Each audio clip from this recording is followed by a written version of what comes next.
Hello বন্ধুরা, welcome to job notification Bangla. বন্ধুরা, বন দপ্তরের নিয়োগ শুরু হলো, যেটা রয়েছে সেন্ট্রাল গভর্নমেন্টের সম্পূর্ণ পার্মানেন্ট চাকরি। এখানে কিন্তু কোনো ধরনের কন্ট্রাকচুয়াল পোস্টে নিয়োগ করা হচ্ছে না, সম্পূর্ণ পার্মানেন্টভাবে তোমাদের এখানে নিয়োগ করা হয়েছে। স্যালারি রয়েছে বিভিন্ন রকমের, লেভেল 1, লেভেল 2, লেভেল 6 এইভাবে কিন্তু স্যালারি রয়েছে। ছেলে মেয়ে তোমরা এখানে প্রত্যেকেই আবেদন করতে পারবে, আর রাজ্যের প্রতিটি জেলা থেকেই তোমরা আবেদন করতে পারবে, কেননা এটা অল ইন্ডিয়া ভ্যাকেন্সি, সেন্ট্রাল গভর্নমেন্টের চাকরি রয়েছে। আবেদনের শেষ তারিখ রয়েছে মার্চ মাসের 14 তারিখ। তোমরা এখানে কিভাবে আবেদন করবে, কি এলিজিবিলিটি ক্রাইটেরিয়া রয়েছে, কি এজ লিমিট রয়েছে, কি সিলেকশন প্রসেস রয়েছে, সমস্ত কিছু নিয়ে ডিটেলসে আলোচনা করব, তাই ভিডিওটা সম্পূর্ণ দেখতে থাকো। তো তার আগে তোমাদের কাছে একটা রিকোয়েস্ট থাকবে, তোমরা যদি এই ধরনের চাকরির খবরগুলো নিয়মিত পেতে চাও তো অবশ্যই আমাদের চ্যানেলটা সাবস্ক্রাইব করে রেখো।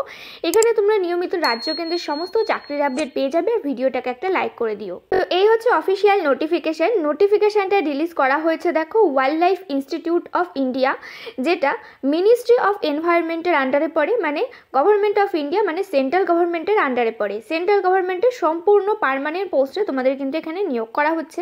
এটা রয়েছে নোটিফিকেশনের অ্যাডভার্টাইজমেন্ট নাম্বার। তো এখানে বলে রাখি, তোমাদের ফর্ম ফিল আপ করার জন্য কিন্তু অফলাইনে ফর্ম ফিল আপটা করতে হবে, যার জন্য এই নোটিফিকেশনের সঙ্গে একটা অ্যাপ্লিকেশন ফর্ম দেওয়া হয়েছে। এই অ্যাপ্লিকেশন ফর্মটা কিন্তু তোমাদেরকে ফিল আপ করে নির্দিষ্ট সময়ের মধ্যে সেন্ড করতে হবে। তো আগে তোমাদের এখানে অ্যাপ্লিকেশন ফর্মটা দেখিয়ে নেব। তো এই রয়েছে অ্যাপ্লিকেশন ফর্ম, যার লিঙ্ক ভিডিওর ডেসক্রিপশন বক্সে কিন্তু দেওয়া থাকবে, সেখান থেকে গিয়ে তোমরা ডাউনলোড করে নিতে পারবে। সবার প্রথমে বলে দিচ্ছি তোমরা অ্যাপ্লিকেশন ফর্মটা কিভাবে ফিল আপ করবে। সবার প্রথমে তোমাদের এখানে একটা ফটো অ্যাটাচ করে দিতে হবে, অবশ্যই সেটা কালার রিসেন্ট ফটো অ্যাটাচ করবে, আর তার উপরে কিন্তু তোমাদের সিগনেচার করে দেবে। তোমাদের এখানে অ্যাডভার্টাইজমেন্ট নাম্বার দিতে হবে, যেটা সবার প্রথমে দেখালাম, সেই অ্যাডভার্টাইজমেন্ট নাম্বারটা দেখে এখানে লিখে দেবে। কোন পোস্টের জন্য আবেদন করছো সেটা দিয়ে দেবে।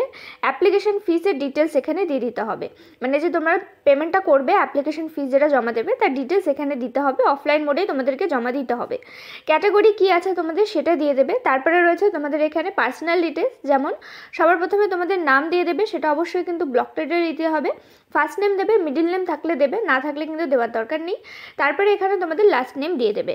ফাদার অথবা হাজব্যান্ডের নাম দেবে। তোমাদের পার্মানেন্ট অ্যাড্রেস কি আছে সেটা এখানে দিয়ে দেবে। তোমাদের যোগাযোগের কি অ্যাড্রেস আছে সেটা এখানে দিয়ে দেবে। এক অ্যাড্রেস হলে একে দিতে পারো, আলাদা হলে আলাদা দিয়ে দেবে। মোবাইল নাম্বার, ইমেল আইডি সব কিছু দেবে। তোমাদের নিয়ারেস্ট রেল স্টেশনের নাম কী আছে সেটা দিয়ে দেবে। ডেট অফ বার্থ কী আছে দিয়ে দেবে। তোমাদের বয়স কত, 1/3/2024 সেটা এখানে দিয়ে দেবে। তারপরে এখানে যদি তোমরা কোনো জায়গায় এমপ্লয় হয়ে থাকো তো সেক্ষেত্রে সেই ডিটেলস দিতে হবে, যদি না হয়ে থাকো ডিটেল ভরার কিন্তু কোনো দরকার নেই। তারপরে রয়েছে এডুকেশন কোয়ালিফিকেশান কী আছে তোমাদের সেটা এখানে তোমরা দিয়ে দেবে। দেখো, এখানে কিন্তু মাধ্যমিকের কথা বলা হয়েছে, মানে এখানে শুধুমাত্র মাধ্যমিকের ডিটেলসটা দিলেই হয়ে যাবে, তোমাদের কিন্তু হায়ার এডুকেশন কোয়ালিফিকেশান দেওয়ার দরকার নেই। তারপরে এখানে বলা হয়েছে এমপ্লয়মেন্ট ডিটেলস, মানে যদি তোমরা কোনো জায়গায় এমপ্লয় হয়ে থাকো তো সেই ডিটেলস তোমাদেরকে ফিল আপ করতে হবে, যদি না হয়ে থাকো করার কিন্তু কোনো দরকার নেই। তো এই ডিটেলসগুলো তোমাদেরকে ফিল আপ করতে হবে। এছাড়া যদি কোনো ধরনের ইনফরমেশন থাকে সেগুলো দেবে। ডিক্লারেশন রয়েছে। এইভাবে তোমাদের কিন্তু সমস্ত ফর্মটা ভিডিও ডেসক্রিপশন বক্সে দেওয়া থাকবে, এটা তোমরা ডাউনলোড করবে, ডাউনলোড করে কিন্তু সেন্ড করে দেবে। তো এবার এখানে দেখিয়ে দিচ্ছি তোমাদের এখানে কোন কোন পোস্টে নিয়োগ করা হচ্ছে। তো দেখো, এখানে তোমাদের যেই পোস্টে নিয়োগ করা হচ্ছে সবার প্রথমে পোস্টের নাম রয়েছে, দেখো ল্যাব অ্যাটেন্ডেন্ট, যেখানে বলা হয়েছে লেভেল 1-এর স্যালারি রয়েছে, যেখানে টোটাল পোস্ট রয়েছে এখানে 4টে। গ্রুপ সির পোস্ট রয়েছে, এখানে বলা হয়েছে তোমরা যদি শুধুমাত্র মাধ্যমিক পাস করে থাকো আর যদি সেখানে তোমাদের মিনিমাম যদি 50% মার্কস থাকে তাহলেই আবেদন করতে পারছো। যেই পোস্টগুলো তোমার যেগুলো ভাগ করা রয়েছে সেটা বলে দিই। ওবিসিতে আছে টোটাল 2টো পোস্ট, ইডাব্লিউএসে রয়েছে একটা, আর ইউআর ক্যাটাগরিতে রয়েছে একটা পোস্ট। তারপরে রয়েছে ড্রাইভার অর্ডিনারি গ্রেড, যেখানে লেভেল 2-এর স্যালারি রয়েছে 19,900 টাকা থেকে বেসিক পে শুরু, যেটা, আর এটা থাকবে 18,000 টাকা থেকে বেসিক পে লেভেল 1-এর। এখানে তোমাদের টোটাল পোস্ট রয়েছে 2টো, ওবিসি ক্যাটাগরিতে একটা, ইডাব্লিউএস ক্যাটাগরিতে একটা।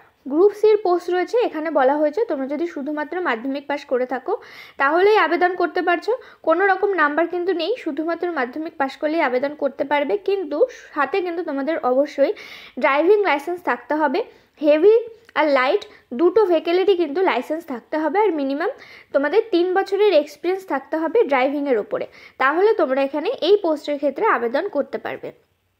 তো পরবর্তী পোস্টের নাম রয়েছে, দেখো টেকনিক্যাল অ্যাসিস্ট্যান্ট, যেখানে লেভেল 6-এর স্যালারি রয়েছে। টোটাল পোস্ট রয়েছে একটা, যেটা ইডাব্লিউএস ক্যাটাগরিতে। গ্রুপ বির পোস্ট রয়েছে এটা। এখানে বলা হয়েছে তোমাদের যদি ফার্স্ট ক্লাস বিএসসি করা থাকে তাহলে তোমরা এখানে আবেদন করতে পারছো, বিটেক করা থাকলেও আবেদন করতে পারবে। আর এখানে অথবা যদি তোমাদের ফার্স্ট ক্লাস ইঞ্জিনিয়ারিং ডিগ্রিও করা থাকে তাহলেও কিন্তু তোমরা এখানে আবেদন করতে পারবে এই পোস্টের ক্ষেত্রে। তারপরে রয়েছে এজ লিমিট, যেখানে বলা হয়েছে ল্যাব অ্যাটেন্ডেন্ট পোস্টের ক্ষেত্রে 18 থেকে 28 বছর বয়স পর্যন্ত আবেদন করতে পারবে। ড্রাইভার পোস্টের ক্ষেত্রে 18 থেকে 27 বছর রয়েছে এজ লিমিট। আর টেকনিক্যাল অ্যাসিস্ট্যান্ট পোস্টের ক্ষেত্রে 18 থেকে 28 বছর রয়েছে এজ লিমিট। আর সরকারি নিয়ম অনুযায়ী বয়সের ছাড় রয়েছে, যারা SC ST ক্যান্ডিডেট রয়েছে তারা 5 বছরের বয়সের ছাড় পেয়ে যাবে, যারা OBC ক্যান্ডিডেট রয়েছে তারা কিন্তু বয়সে আরও 3 বছরের ছাড় পেয়ে যাবে। এইভাবে কিন্তু এখানে এজ লিমিট রাখা হয়েছে। তো তোমরা এখানে ফর্মটা কোথায় সাবমিট করবে, তো সেই অ্যাড্রেস এখানে দেওয়া হয়েছে, আর কি কি দিতে হবে সেই অ্যাড্রেস সেটাও কিন্তু এখানে বলা হয়েছে। তো দেখো এখানে যে অ্যাড্রেস দেওয়া হয়েছে, তো এখানে তোমরা কিন্তু রেজিস্টার পোস্ট অথবা স্পিড পোস্ট যে কোনো একটাভাবেই কিন্তু তোমরা অ্যাপ্লিকেশন ফর্ম যেটা আছে সেটা সেন্ড করতে পারো। আর তোমাদের সেন্ড করতে হবে এই অ্যাড্রেসে, এই wild life institute of India, এখান থেকে যে অ্যাড্রেসটা শুরু হচ্ছে এত দূর অবধি যে অ্যাড্রেস রয়েছে এই অ্যাড্রেসে কিন্তু তোমাদের অ্যাপ্লিকেশন ফর্মটা সেন্ড করতে হবে। তোমরা ভিডিওটা পজ করে দেখে নিতে পারো। আর এখানে বলে রাখি অ্যাপ্লিকেশন ফর্মের সাথে তোমাদের কি কি দিতে হবে, এক্সপিরিয়েন্স সার্টিফিকেট থাকলে তোমাদের দিতে হবে, কাস্ট সার্টিফিকেট দিতে হবে, এডুকেশনাল কোয়ালিফিকেশান যা যা সার্টিফিকেট আছে সেগুলো তোমাদেরকে দিতে হবে, identity proof certificate, age proof certificate এগুলো কিন্তু দিয়ে দিতে হবে। আর লাস্ট ডেট রয়েছে 14 তারিখ 14/3/2024, মানে মার্চ মাসের 14 তারিখের মধ্যে তোমাদের এখানে ফর্মটা কিন্তু সাবমিট করে দিতে হবে। আর যারা অন্য রিজনে রয়েছে যেমন নর্থার্ন রিজিয়ন, যেমন ধরো লাদাখ, তারপরে তোমাদের অন্যান্য যে সাব ডিভিশনগুলো রয়েছে সেখানে যারা রয়েছে তাদের ক্ষেত্রে 21 তারিখ লাস্ট ডেট রয়েছে। তো সেগুলো আমরা আর দেখছি না, কেননা যেহেতু আমরা ওয়েস্ট বেঙ্গলের বাসিন্দা সেই অনুযায়ী লাস্ট ডেট রয়েছে মার্চ মাসের 14 তারিখ। এই নির্দিষ্ট সময়ের মধ্যে কিন্তু তোমাদের ফর্মটা সাবমিট করে দিতে হবে। সেন্ট্রাল গভর্নমেন্টের কিন্তু সম্পূর্ণ পার্মানেন্ট পোস্ট রয়েছে, যারা যারা এলিজিবল রয়েছে, ইন্টারেস্টেড রয়েছে অবশ্যই কিন্তু অ্যাপ্লাই করে দেবে। আর এনভেলপের ওপরে অবশ্যই কিন্তু মেনশন করে দিতে হবে অ্যাপ্লিকেশন ফর দ্য পোস্ট, কোন পোস্টের জন্য আবেদন করছো সেটা কিন্তু অবশ্যই তোমাদেরকে মেনশন করে দিতে হবে। তো এখানে অ্যাপ্লিকেশন ফিস সম্বন্ধে বলা হয়েছে, তো টোটাল এখানে অ্যাপ্লিকেশন ফিস রয়েছে 700 টাকা, যেটা বলা হয়েছে যেখানে অ্যাপ্লিকেশন ফিস রয়েছে এখানে 500 টাকা আর 200 টাকা রয়েছে এখানে প্রসেসিং ফি। এভাবে টোটাল অ্যাপ্লিকেশন ফিস রয়েছে, যেটা UR ক্যাটাগরিদের জন্য রয়েছে, আর যারা OBC ক্যাটাগরি রয়েছে তাদের জন্য রয়েছে। আর যারা SC ST PWD ক্যান্ডিডেট রয়েছে আর ফিমেল ক্যান্ডিডেট রয়েছে তাদের ক্ষেত্রে শুধুমাত্র প্রসেসিং ফিসটা দিতে হবে, মানে 200 টাকাটা তোমাদেরকে এখানে দিতে হবে, 500 টাকা ফিসটা তোমাদেরকে পেমেন্ট করতে হবে না। আর এই অ্যাপ্লিকেশন ফিসটা তোমাদেরকে কিন্তু অফলাইন মোডে মানে জমা দিতে হবে। সেটা তোমরা কিভাবে করবে দেখো, ডিমান্ড ড্রাফটের মাধ্যমে তোমাদেরকে এটা পে করতে হবে। যে কোনো ন্যাশনালাইজড ব্যাংকে যাবে, সে ব্যাংকে গিয়ে তোমাদের এখানে ডিমান্ড ড্রাফটের মাধ্যমে অ্যাপ্লিকেশন ফিসটা জমা দিতে হবে। কার ফেভারে করবে সেটা এখানে বলে দেওয়া হয়েছে, director wild institute of India Dehradun, এই তোমাদের যে ফেভারটা রয়েছে এর মাধ্যমে কিন্তু তোমাদের অ্যাপ্লিকেশন ফিস যেটা আছে সেটা জমা করতে হবে। আর এই রিসিপ্ট কপি যেটা আছে তার ডিটেলস তোমাদের যেই ফর্মটা দেখালাম, অ্যাপ্লিকেশন ফর্মটা দেখালাম, সেই অ্যাপ্লিকেশন ফর্মের মধ্যে ডিটেলসটা দিয়ে দিতে হবে। প্লাস কিন্তু এটাও কিন্তু তোমাদেরকে দিয়ে দিতে হবে যে রিসিপ্ট কপিটা আছে সেটাও কিন্তু সেন্ড করতে হবে সাথে সাথে। তো এবার রয়েছে সিলেকশন প্রসেস, তোমাদের কিভাবে সিলেকশন করা হবে। তো দেখো ল্যাব অ্যাটেন্ডেন্ট পোস্টের ক্ষেত্রে তোমাদের এখানে একটা রিটেন টেস্ট হবে, রিটেন টেস্টে যদি অ্যাপিয়ার করো তারপরে এখানে একটা ট্রেড টেস্ট হবে। আর যেই রিটেন টেস্ট যেটা হবে সেটা কিন্তু MCQ টাইপের প্রশ্ন হবে, টোটাল 60 নম্বরের পরীক্ষা হবে আর 40 নম্বরের হবে ট্রেড টেস্ট। আর তোমাদের যে পরীক্ষাটা হবে 60 নম্বরের, সেখানে কি কি সাবজেক্ট থাকবে দেখো, ইংলিশ থাকবে, হিন্দি থাকবে, জেনারেল ইন্টেলিজেন্স থাকবে, রিজনিং থাকবে, নিউমেরিক্যাল অ্যাপটিটিউড থাকবে, জেনারেল অ্যাওয়ারনেস থাকবে, এই সাবজেক্টগুলো থাকবে।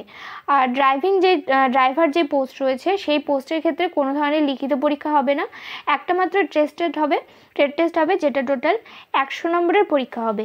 তারপরে রয়েছে টেকনিক্যাল অ্যাসিস্ট্যান্ট, যেই পোস্টের ক্ষেত্রে টোটাল 70 নম্বরের MCQ টাইপের প্রশ্ন হবে আর 30 নম্বরের ডেসক্রিপটিভ টাইপের প্রশ্ন হবে। যে MCQ টাইপের প্রশ্ন রয়েছে সেখানে সাবজেক্ট থাকবে general English, Hindi, general intelligence and reasoning, numerical aptitude, আর থাকবে জেনারেল অ্যাওয়ারনেস। এইভাবে কিন্তু তোমাদের পরীক্ষাটা হবে। আর যার এখানে সময়সীমা বলে দেওয়া হয়েছে, ল্যাব অ্যাটেন্ডেন্ট পোস্টের ক্ষেত্রে টোটাল 60 মিনিট দেওয়া হবে, আর টেকনিক্যাল অ্যাসিস্ট্যান্ট পোস্টের ক্ষেত্রে টোটাল 120 মিনিট কিন্তু পরীক্ষার জন্য সময়সীমা দেওয়া হয়েছে। প্রত্যেকটা প্রশ্নের জন্য 1 নম্বর করে বরাদ্দ রয়েছে MCQ টাইপের যে প্রশ্নগুলো হবে। আর এখানে কিন্তু নেগেটিভ মার্কিংও থাকছে 1/4 করে, এখানে কিন্তু নেগেটিভ মার্কিংও রয়েছে।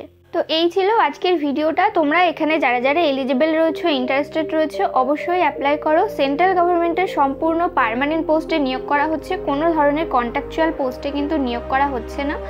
যদি কোনো ধরনের প্রশ্ন থাকে তো আমাদের কমেন্ট করে জানাতে পারো। ভিডিওটাকে একটা লাইক করে দিও। চ্যানেলে নতুন হয়ে থাকলে চ্যানেলটা অবশ্যই সাবস্ক্রাইব করে পাশে থাকা বেল আইকনটা ক্লিক করে রেখো। এখানে তোমরা নিয়মিত রাজ্য কেন্দ্রের সমস্ত চাকরির আপডেট পেয়ে যাবে। এভাবেই পাশে থেকো, সাথে থেকো। দেখা হচ্ছে পরের ভিডিওতে।